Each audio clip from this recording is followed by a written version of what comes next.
Muy bien, en este programa estamos absolutamente convencidos, pero absolutamente convencidos, de los valores que hay que fomentar para evitar la discriminación de los escolares extranjeros.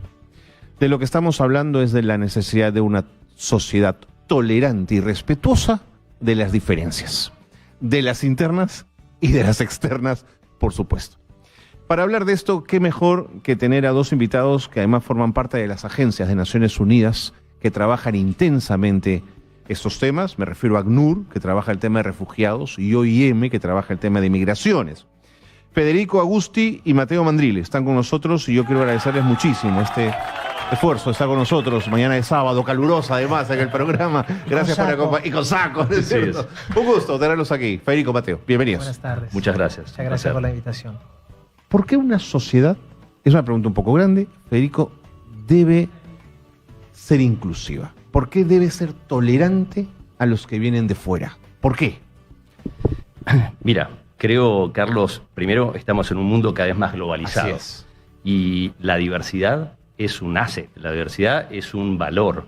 Entonces, creo que poder incluir, y en el caso de Perú, por ejemplo, poder incluir a personas extranjeras que llegan, sean estudiantes, sean adultos, eso no importa la edad, poder incluirlos implica poder entender esa cultura diferente, poder adecuar nuestras culturas, poder ampliar nuestras culturas, y en un mundo en donde el conocimiento es válido, en donde nos vamos ampliando en términos de globalización, eso es un valor para cualquier sociedad, Para ser cualquier inclusiva sociedad. y ser solidaria. Porque la que recibe se enriquece de lo que recibe, Federico. Así es, Y eso así tiene es. un valor gigantesco. Así es.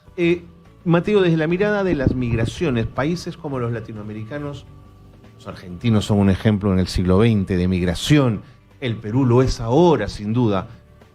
¿Cuánto, digamos, hace que la sociedad se revuelva un poquito cuando la migración llega, pero luego cuando se asienta, qué posibilidades enfrenta? Bueno, Carlos, muy buena pregunta. El Perú pasó de ser un país de emigración Así es. en los últimos años a ser un país de inmigración. El Perú tiene más de 3.3 millones de peruanas y peruanos afuera, Totalmente. el 10% de la población, y ahora tiene, fruto de la migración de los últimos años, 1.800.000 refugiados y migrantes en el Perú, de los cuales 1,5 millones son venezolanos. Con lo cual es cierto lo que decías, que digamos hubo en la sociedad peruana en los últimos años una transformación y una apertura muy grande, una gran generosidad por parte de autoridades y del pueblo peruano, porque en definitiva es un pueblo de migrantes. Entonces, ¿quién mejor que un migrante puede entender las necesidades de otro migrante, de otro refugiado que vive y reside en el Perú? Y también una economía bastante informal ha permitido también Exactamente. que refugiados y migrantes pudiesen insertarse y empezar a trabajar, a veces sin tener un documento. Una economía más estrecha, digamos, o con menos flexibilidades habría hecho imposible la incorporación de tanta gente, ¿no es cierto? En un tiempo corto tan plazo, corto, claro. exactamente.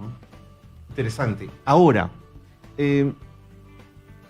hay sectores conservadores, ultramontanos, que sostienen que las naciones deben abrigarse y defenderse y arroparse en lo que son sus tradiciones, sus costumbres, y ahí quedarse. Que cualquier cosa que viene de fuera la contamina, irrumpe, distorsiona. ¿Qué se le dice a ese argumento, Federico? Mira, yo creo que siempre hay que mirar la realidad. Y la realidad, cuando uno mira los países más desarrollados del mundo, son países que tienen un porcentaje elevadísimo de extranjeros en su población. Si uno mira países como Australia, el 27% de su población es extranjera. Suiza, 25% de su población extranjera. Estados Unidos, 16% de su población extranjera. O países bien cercanos a nosotros, me refiero a países desarrollados. España tiene el 13% de su población extranjera, Alemania. Entonces, creo que ahí hay un dato, ¿no?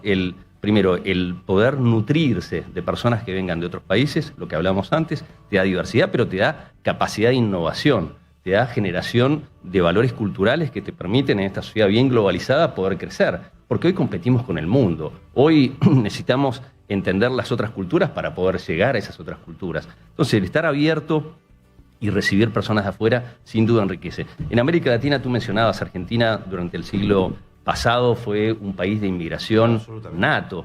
Venezuela lo ha sido también. Y han sido focos en su momento, en esos siglos, de mayor crecimiento que el resto de los países de América. Entonces creo que ahí hay aprendizajes que hay que tomar. Y hay enorme cantidad de estudios que muestran que la incorporación de personas extranjeras en los países son positivas, desde el punto de vista económico, desde el punto de vista cultural, claro. Demográfico. Mira, de la población venezolana que hay aquí, cerca del 32% son menores. Sí, señor. Entonces, ahí tienes lo que algunos llaman el bono demográfico, ¿no? Crecimiento. Y ni hablar en temas de competitividad. Más del 30 y pico % de la población venezolana que ha venido acá tiene estudios superiores, es decir, universitarios, de posgrados o técnicos. Y necesitamos ser competitivos. Entonces, el poder documentar a las personas, el poder darle espacio a los niños para que vayan a las escuelas, etcétera, es nuestro futuro próximo. Tenemos que aprovechar esos recursos. Es una ganancia. En algún momento hablamos de fuga de cerebros. Países como Perú, cuando salían estos más de 3 millones de personas peruanas que salieron, se iban gente muy capacitada. Ahora tenemos la cuestión inversa. Estamos recibiendo gente capacitada, tenemos que incluirlos, tenemos que incorporarlos, tenemos que integrarlos. De acuerdo. Mateo, la migración en este momento, la migración global, la migración planetaria, ¿crece, aumenta o por el contrario se estabiliza y entramos en una suerte de migración baja? ¿Cómo leerla en esos términos? No, mira, como decía Federico y como decías vos también, citando el caso de Argentina y otros casos, la migración crece. Crece. Digamos, la migración es antigua cuanto el hombre. Claro. Y no es, digamos, muchas veces una migración como se percibe en algunos medios, siempre sur-norte. Muchas veces es una migración sur-sur, como la migración venezolana, por ejemplo.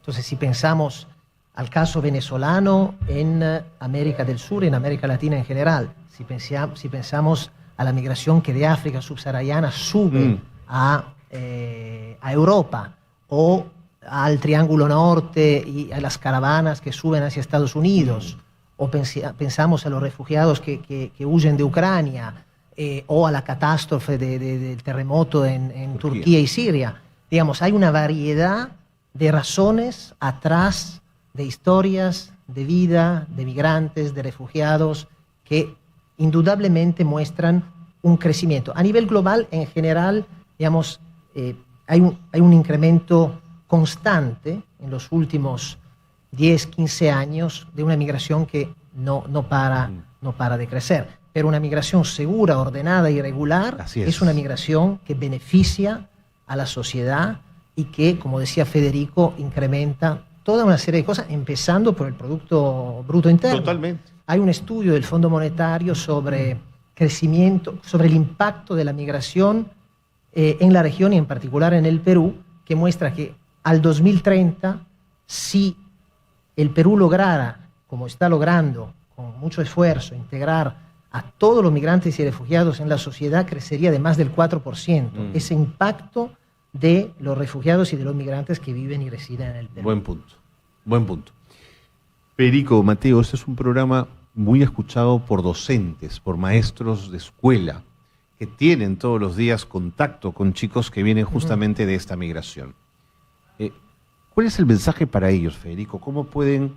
¿Qué esfuerzos pueden hacer? ¿Cómo pueden hacer para que esa aula, que es una aula global, ¿no es cierto?, incorpore con más facilidad, sea más permeable a las diferencias, establezca un diálogo amplio de culturas y no caiga en una confrontación o en la animadversión?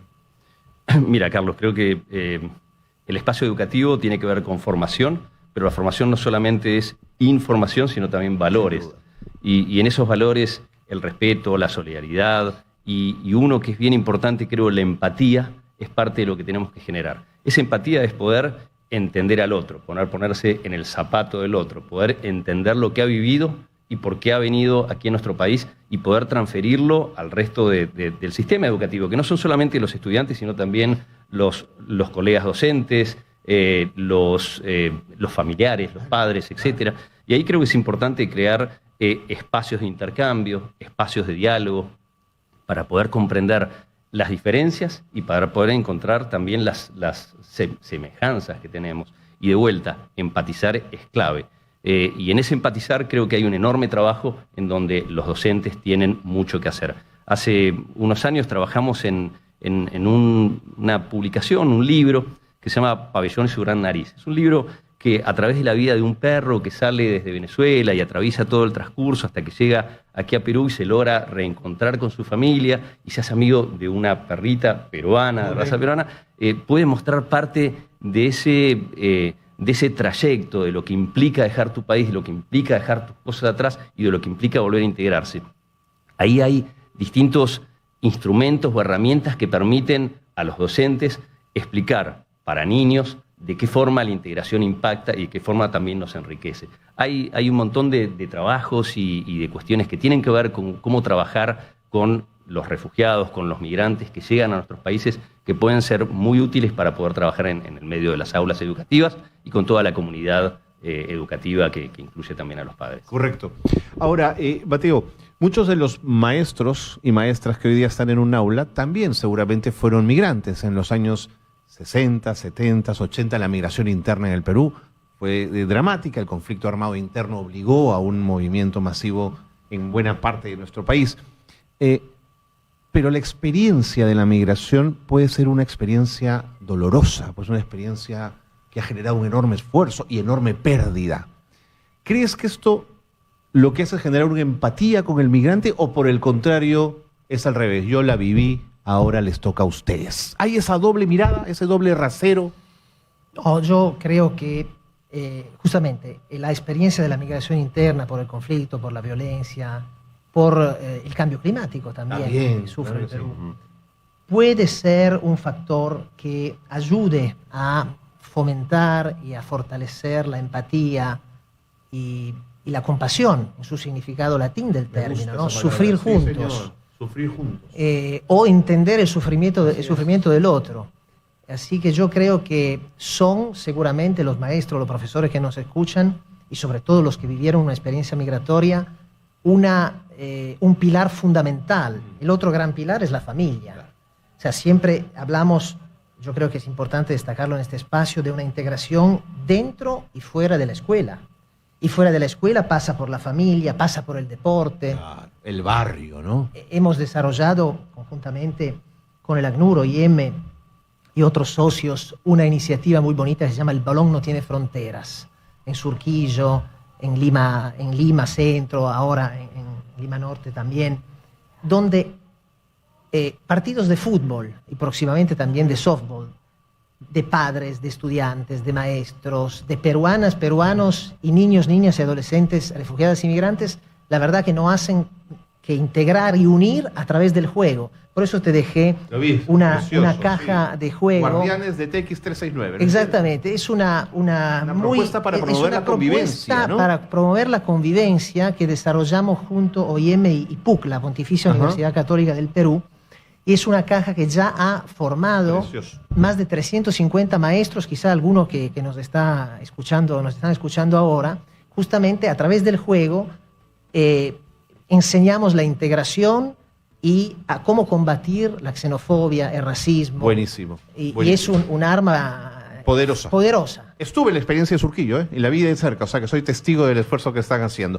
Me tengo que ir, el tiempo ha volado. Federico Agusti, Mateo Mandrile, mil gracias. Muchas gracias. Y gracias por siempre poner sobre la mesa la necesidad de la empatía con el otro, el de ser inclusivos y el de entender que a nosotros también nos puede pasar el tener que salir un día corriendo, dejando la casa con la luz apagada y la puerta cerrada. Muchas gracias. Sí, muchas gracias, Carlos.